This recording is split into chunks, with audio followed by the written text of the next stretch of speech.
Oh, here, I'll give you the best scenario that made me look like the biggest jackass. And I didn't know it till years later. You know who Anderson Paak is? No.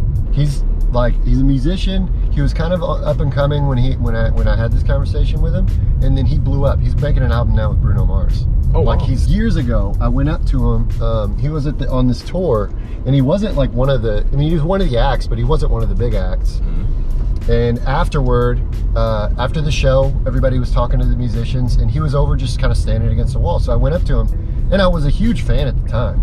So I was talking to him all about his albums and, you know, how much I liked it, blah, blah, blah. And then there was one album he put out that was just cover songs. And I said, you know, man, I just didn't get that album. And he goes, well, you know, it helps if you know the songs. And I was like, no, I knew the songs. I just didn't get it. So he was like, oh, you know, it's cool. So then we just kind of kept bullshitting. Years later, I see him in an interview and he's talking about that album.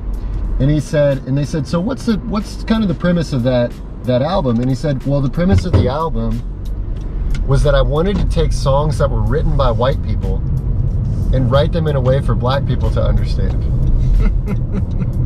And he said, because that's kind of what white people did with, you know, black people's songs for so many years, is they took it and made it palatable for white people. Sure. I wanted to do the opposite. And I was like, I wonder how satisfying it is that my big dumb white face came up and was like, you just didn't get it. I didn't get it. No. He's probably like, excellent. Yeah, he's probably like, perfect. Yeah.